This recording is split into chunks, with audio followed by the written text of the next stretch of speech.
Chers compatriotes, si les êtres humains s'affrontent volontiers sur des questions philosophiques ou institutionnelles, il est clair que la question de la répartition et de l'utilisation des ressources a provoqué les conflits les plus fréquents.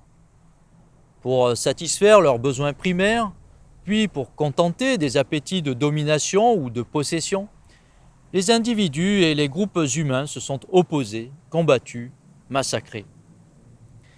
Mais les êtres humains sont aussi capables de coopérer, d'échanger, de s'associer pour améliorer leur sort, pour accroître la quantité et l'accessibilité des biens, pour développer des projets et des services utiles à la société.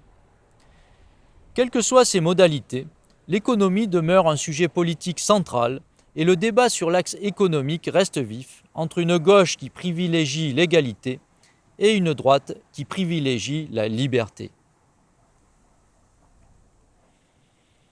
Le XXe siècle a été marqué par l'opposition frontale entre deux modèles économiques, le communisme et le capitalisme. Je souscris à l'adage « le capitalisme, c'est l'exploitation de l'homme par l'homme », alors que le communisme, c'est le contraire. En effet, les deux modèles, prisonniers de leur époque, ont eu pour objectif premier de produire plus et plus vite, si bien que le communisme, malgré ses bonnes intentions, n'a jamais été autre chose qu'un capitalisme d'État, instrument, tout comme le capitalisme privé, de la compétition des nations. Au fond, peu importe que les moyens de production soient propriété privée ou publique, quand l'objectif économique principal est l'augmentation de la production. Si la richesse nouvellement créée n'est pas convenablement répartie, ou si elle alimente des projets nuisibles au niveau social ou environnemental, comme cela est le cas depuis des décennies ou même des siècles, on ne peut pas parler de progrès, de réussite économique. Des moines qui pratiquent une économie de subsistance dans une abbaye ne participent pas à la croissance. Ils sont pourtant vertueux sur tous ces plans.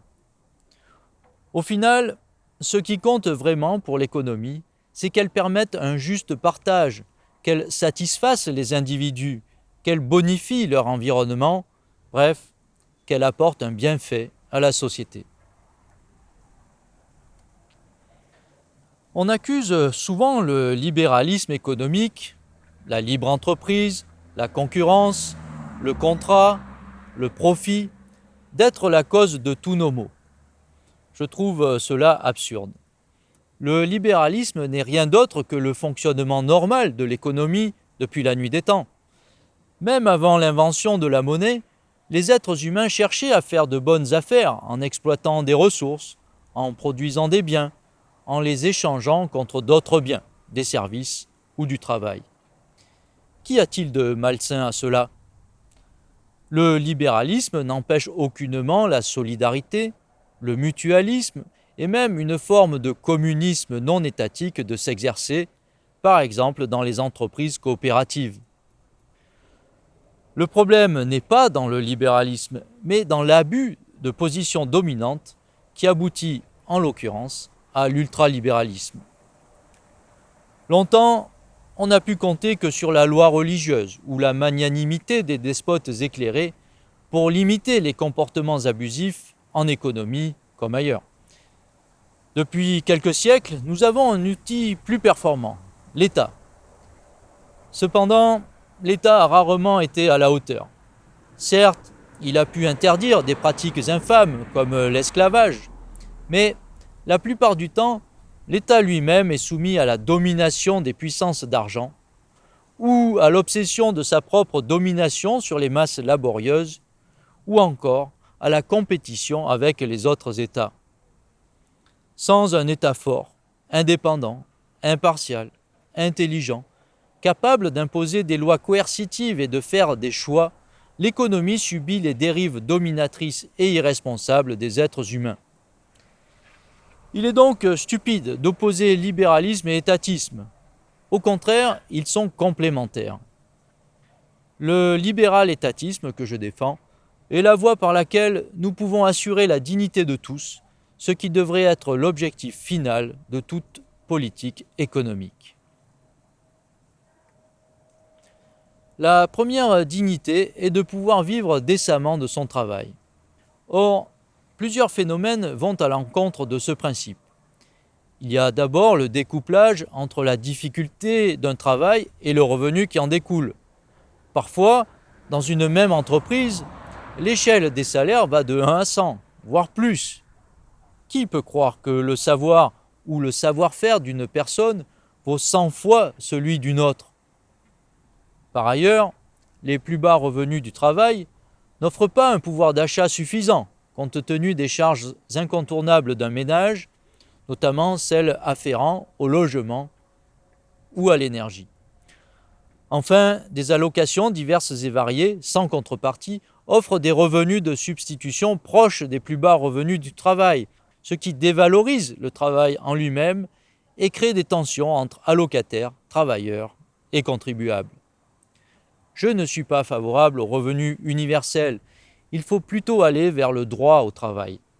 Les emplois publicaux, mesure numéro 4 que j'ai exposée, vont dans cette direction. En résumé, le travail doit être récompensé à sa juste mesure.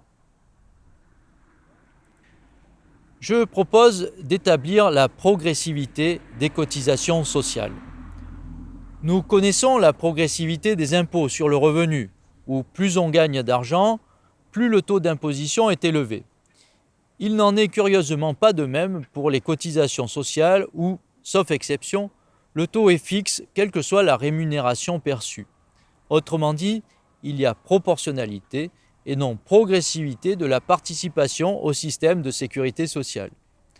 La baisse, voire l'annulation des charges patronales sur les bas salaires, permet d'améliorer la compétitivité des entreprises de main-d'œuvre face à leurs concurrentes étrangères. Mais les politiciens qui prônent ou qui ont commencé à mettre en place une telle mesure ne la compensent pas, si ce n'est par un déficit ou une baisse des prestations sociales. Sans parler des effets de seuil que cela induit, puisque la fameuse baisse des charges se fait en dessous d'une barre salariale précise. La progressivité des cotisations sociales que je préconise évite ces écueils. La baisse des cotisations sur les rémunérations les plus faibles sera donc compensée de façon lissée et exponentielle par une hausse de ces cotisations sur les rémunérations les plus fortes. Ainsi, nous obtiendrons une forme de péréquation des rémunérations et des charges. Hausse des plus bas salaires contre baisse des plus hauts salaires, baisse des charges sur les bas salaires contre hausse des charges sur les plus hauts salaires. Nous en profiterons pour asseoir et simplifier le financement de la sécurité sociale, toutes branches confondues. Voilà, la clé politique numéro 9, c'est l'axe économique. Au niveau politique, il s'agit de savoir comment organiser le partage du gâteau avec justesse et justice. Pour cela, il n'y a pas à choisir entre libéralisme et étatisme, contrairement à ce que le XXe siècle nous a fait croire. Il faut simplement que l'État exerce avec plus de force et d'indépendance son pouvoir sur les entreprises et les individus pour juguler les comportements dominateurs et assurer la dignité de tous.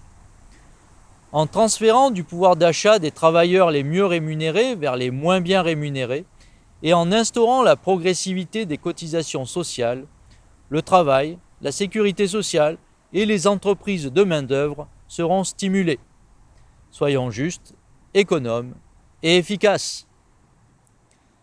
Je vous remercie de votre écoute et je vous donne rendez-vous le 14 octobre prochain pour la clé numéro 10. Je vous dis donc à bientôt.